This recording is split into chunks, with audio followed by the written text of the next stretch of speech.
Citadel is pleased to announce our collaboration with Orca Security, a pioneer in agentless cloud security delivering comprehensive coverage and visibility of risks across the cloud.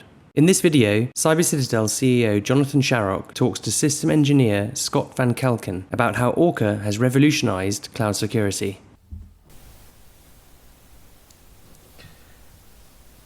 Okay, part two. We're going to be talking about shift left security. It popped up on my radar when I saw it when it was released on the Orca platform. I've been asking Scott quite a few questions around it. It's got my attention. It's certainly a topic worth spending a certain amount of time with Scott, and Jacob. Feel free to answer any questions along the way. But there was some pretty good stuff. We were talking about Docker containers and keeping things up to date and some other stuff that you can do with it. So that was all quite interesting. From a pre-deployment perspective, this is source code. You know, we do check for a number of different things in source code. There's about 13 or 14 different types of source code that we check. You know, these include Node.js, Python, as this one is, and so on. All of the usual suspects are there. One of the very interesting things that we can do is, from a vulnerability perspective, if we find vulnerabilities in your source code, we can actually add exceptions. And this becomes really important for places where you accept the risk.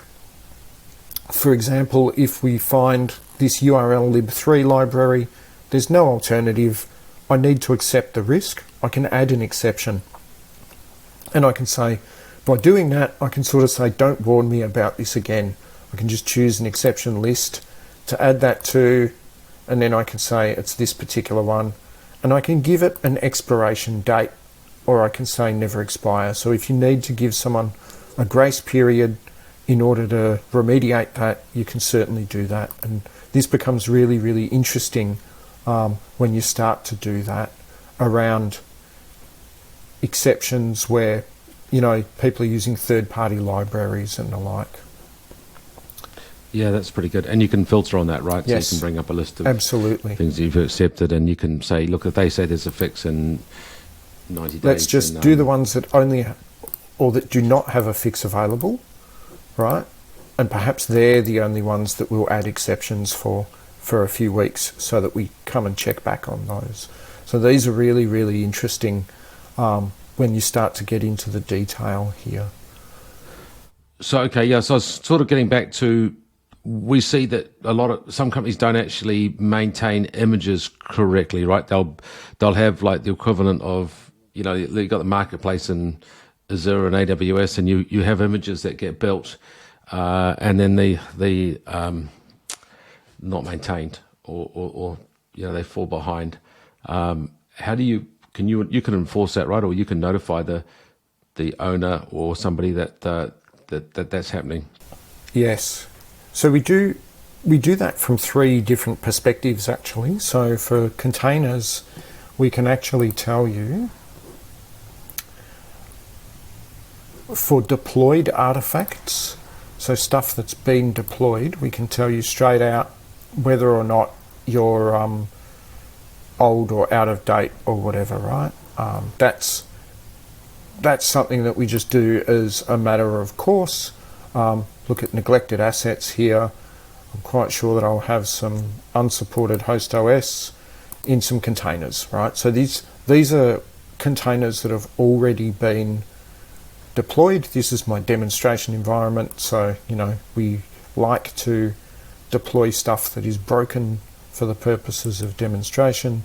We can see here, if you look on the right hand side in the pane, you can see here that this particular base image was out of support 10 months ago. And that's a container. That's not a virtual machine or anything. It's just a container, right? And from the look of it, that's it'll tell me that it's like up here what it is. It's like a Apache and MySQL server Debian, right? Very common that people deploy either on Kubernetes or, you know, ECS or something like that. They have a manifest, they deploy it, done.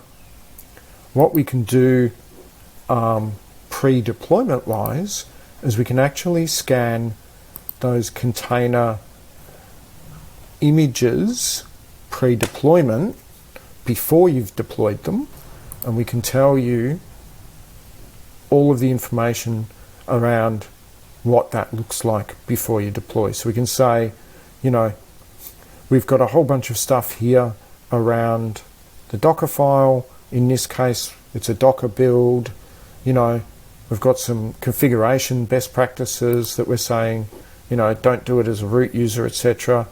You know, that's really easy to do. We also do container image scanning around looking for vulnerabilities as well, right? And this becomes super cool when we start to think about what that looks like when we've got a container that has actual source code in it.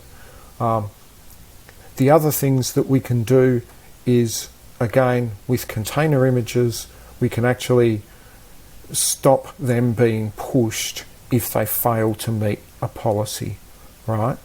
So we can say, no, please don't use this particular image and don't push it into the registry for deployment. And so how does that work? How does the user get notified, and does anybody else, can you set up some sort of workflow there to show that it's happened and to flag it? Yeah, we can. So you do that with the integration into, there's two ways to do it actually. You do it with integration into the pipeline, so that's at that pipeline phase, and that's really, really easy to do. I've got an example somewhere which I can probably, I don't know if I do have an example at the moment, but it's very easy to do. The other area that we can do is we can, rather than doing it in the pipeline, we can do it at the source code repository. So we can actually configure our source code repositories here to be able to run similar pre-deployment scans, but rather than do actual repository itself.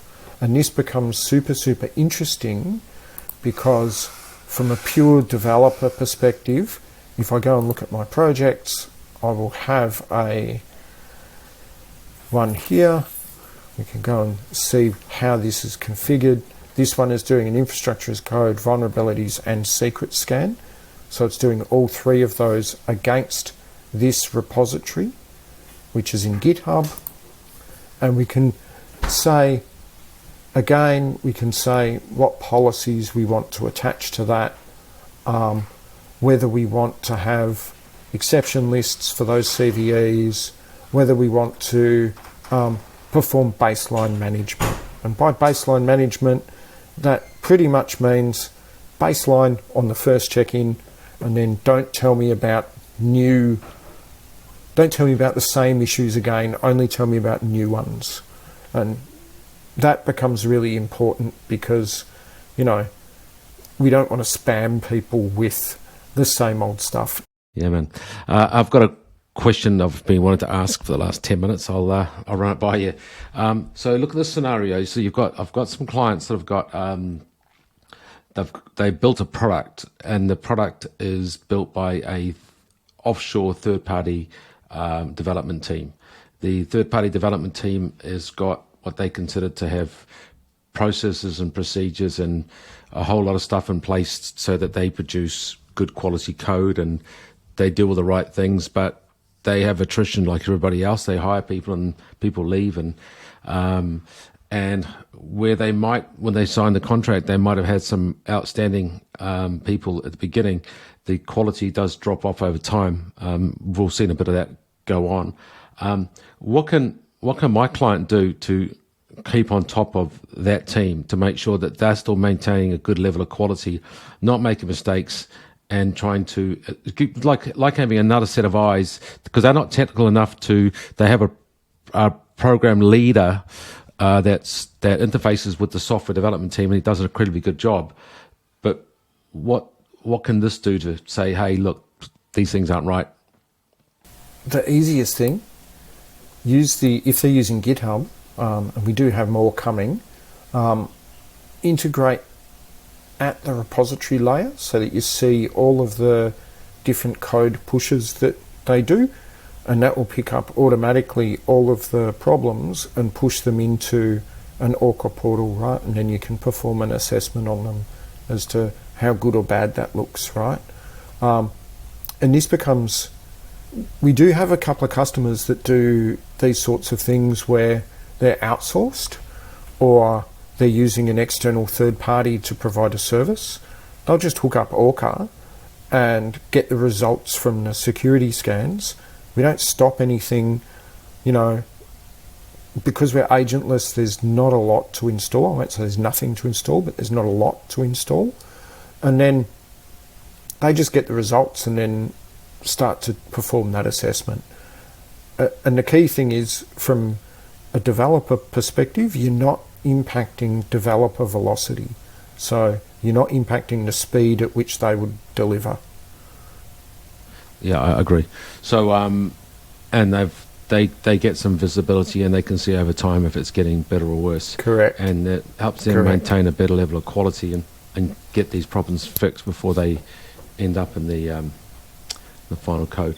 Okay, that's a good one. I think I do see a lot of third-party software development going on, and code reuse where they've fixed something. You know, we've done a pen test, we've found stuff, they've fixed it, and then it creeps back in another version because they've reused the code. It'd be nice to be able to just keep an eye on things so that doesn't happen. Yes.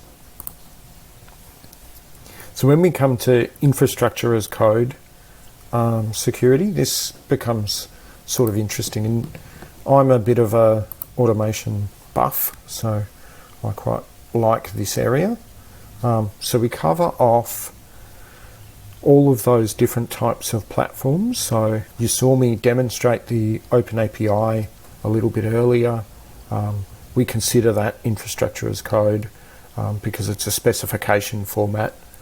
Docker files, Kubernetes includes Helm charts, manifests, the like, Docker Compose, Google Deployment Manager, ARM templates, Terraform, CloudFormation, Ansible, and so on. And all of these we cover off with multiple checks. And I guess the whole thing is, you can, in fact, if you really want to, you can, in fact, create your own policies here. But if you don't want to, we give you a bunch of default ones. Just use them. If you're going to scan something, if you put a source code policy and attach that to, you know, something that you're scanning and there's no source code, we'll just skip it. We'll just go, oh, well, there's no source code here, next. You know, if you're scanning source code and there's no container image, we'll just go, oh, well, we'll skip that particular part. So the default projects give you great coverage, and it's makes it a really low bar for entry, right, into doing pre-deployment scanning. So that's why I really like it. Sounds good. I think that's probably, I've got enough here. That's good enough for me. Okay, part 2, shift left. I'll let Scott get straight into it. Okay. So one of the things that I like to talk about a lot, I'm just moving stuff onto my screen. One of the things that I like to talk about a lot is developer-centric tooling, and, you know, how that fits into the wider security discussion. I'm just going to share my screen here. You know, I'm a developer at heart. I really enjoy developer-centric tooling and working to make life a bit more secure from a development perspective, right? And I write a lot of blogs about that and so on. One of the things that Orca does that I quite like is we have the facility to do pre-deployment scanning, or, you know, that sort of common shift left thing that vendors like to talk about. We do it in 3 different ways for 3 different things. So we can scan container images, infrastructure as code, or source code before you deploy it and run security checks against it. And this becomes really, really interesting when you start to think about stopping things leaking through to production that are not as secure as you would like them to be.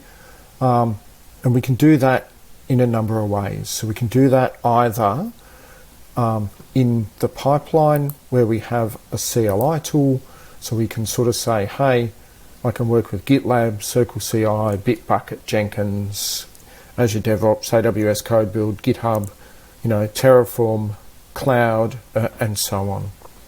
And we can scan all of these different tools and all of these different types of, types of pre-deployment artifacts before they're deployed. And this becomes super cool when you think about what that means. And I'll show you just a couple of examples. So this is my environment here, and I was doing this just today. You can see we've got some here just a few minutes ago, 4 and 5 minutes ago. I've got 2 Open API specifications. So an Open API specification is really just a file that you bring in, Open API. And effectively what that does is this defines my API. So this is an API definition. So this one has some problems with it for anyone that understands OAuth and Open API definitions. This section down the bottom is not correct, and it's also missing a security stanza up the top here. I can scan that before I deploy this and before I deploy my API to run a security check against it. And in fact, I've done that right here, and oh man, can't get good help. I've done that right here, and what you can see here, we can see the platform is Open API.